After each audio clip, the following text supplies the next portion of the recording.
Assalamualaikum warahmatullahi wabarakatuh. Perkenalkan sebelumnya nama saya Dia Puspita dengan NIM 240301020001. Saya merupakan mahasiswi dari Universitas Siber Asia jurusan akuntansi.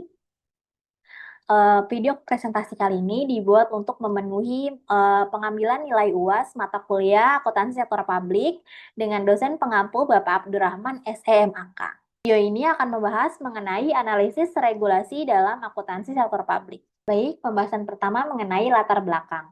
Latar belakang presentasi kali ini berangkat dari semakin pentingnya pengelolaan keuangan publik yang transparan dan akuntabel. Agar pengelolaan tersebut berjalan dengan baik, tentunya diperlukan regulasi sebagai pedomannya.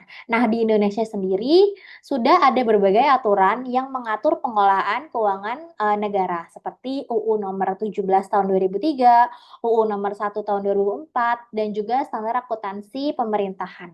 Nah, oleh karena itu, pembahasan pada presentasi kali ini akan membahas mengenai bagaimana regulasi dapat berperan dalam mendukung tata kelola keuangan sektor publik. Untuk memudahkan pembahasan presentasi kali ini, disusun 4 rumusan masalah. Yang pertama yaitu mengenai peran regulasi, kedua mengenai akuntabilitas publik, yang ketiga mengenai hubungan regulasi dengan good governance dan value for money, serta penerapannya dalam akuntansi sektor publik. Nah, dari rumusan masalah dapat ditetapkan tujuan penelitiannya, yaitu memahami serta menganalisis keempat aspek tersebut. Nah, sementara itu metode penelitian yang digunakan adalah studi pustaka dengan berbagai sumber data dari buku, jurnal, dan juga peraturan perundang-undangan yang dianalisis secara deskriptif. Kita masuk ke pembahasan tinjauan pustaka. Pada tinjauan pustaka ini ada beberapa konsep utama yang menjadi dasar dalam pembahasan presentasi kali ini. Yang pertama ada regulasi, merupakan seperangkat aturan yang mengatur hak, kewajiban, prosedur kerja, serta menjadi dasar hukum dalam penyelenggaraan organisasi sektor publik. Yang kedua ada akuntansi sektor publik, yakni merupakan sistem akuntansi yang digunakan oleh organisasi pemerintah atau lembaga publik untuk mencatat, mengelola, dan juga melaporkan keuangan. Nah, berbeda dengan sektor swasta yang berorientasi pada laba, kalau sektor publik ini berfokus pada pelayanan kepada masyarakat. Lalu yang ketiga ada karakteristik dari akuntansi sektor publik, yakni berorientasi kepada pelayanan masyarakat, menggunakan dana yang berasal dari anggaran publik, serta menekankan prinsip transparansi dan juga akuntabilitas dalam setiap pengelolaan keuangan.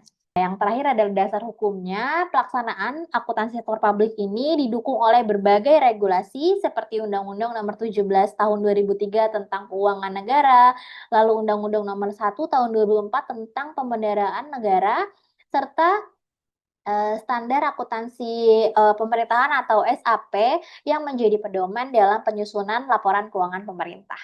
Baik, selanjutnya masuk di peran regulasi dalam pengelolaan keuangan sektor publik. Pada pembahasan pertama dijelaskan bahwa regulasi memiliki peran yang sangat penting dalam pengelolaan keuangan sektor publik. Regulasi menjadi pedoman dalam seluruh proses pengelolaan keuangan, mulai dari perencanaan, lalu pelaporan. Nah, selain itu, regulasi juga berfungsi dalam menjaga transparansi, akuntabilitas, serta menjadi alat pengendalian agar penggunaan anggaran ini sesuai dengan aturan dan benar-benar digunakan untuk kepentingan masyarakat.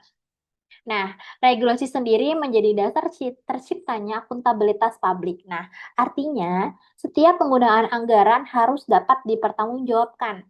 Nah, selain itu, regulasi juga menjadi pedoman dalam proses audit dan juga pemeriksaan publik sehingga dapat diketahui apakah pengelolaan keuangannya telah dilakukan sesuai dengan aturan. Nah, akuntabilitas ini tidak hanya kepada pemerintah saja, tetapi juga kepada masyarakat sebagai pemilik dana publik. Selanjutnya, regulasi ini juga memiliki peran yang penting dalam mendukung penerapan good governance dan value for money dalam sektor publik.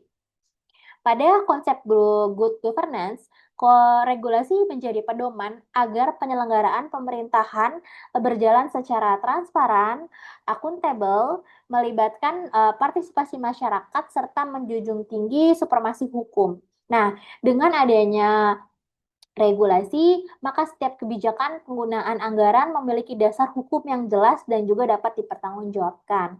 Nah, selain itu, regulasi juga mendukung penerapan konsep value for money, di mana selalu memastikan bahwa pengelolaan berjalan secara ekonomis, efisien, dan juga efektif.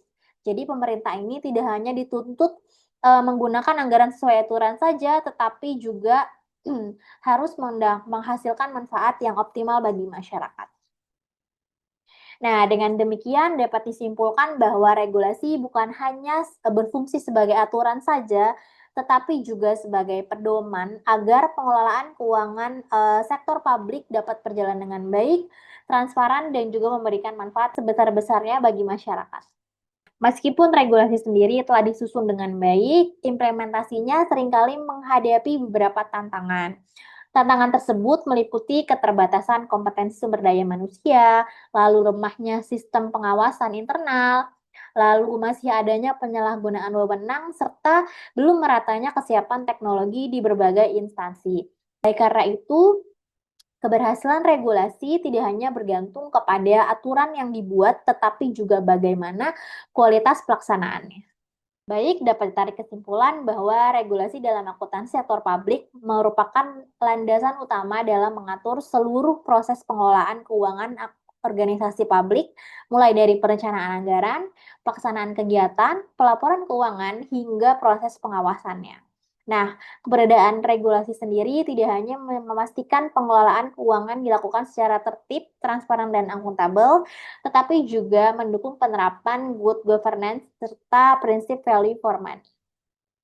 Meskipun demikian, efektivitas implementasi regulasi masih dipengaruhi oleh kompetensi sumber daya manusia, kualitas pengawasan, dan juga integritas aparatur, serta kesiapan teknologi. Oleh karena itu, diperlukan komitmen yang kuat agar regulasi ini dapat ditetapkan secara konsisten sehingga mampu meningkatkan kualitas tata kelola pemerintah dan juga meningkatkan kepercayaan masyarakat terhadap institusi publik. Baik, cukup sekian materi yang saya bawakan. Semoga presentasi kali ini dapat memberikan manfaat dan wawasan yang baru bagi kita semua. Saya mohon maaf apabila ada kesalahan dalam presentasi kali ini. Sekian dari saya. Wassalamualaikum warahmatullahi wabarakatuh.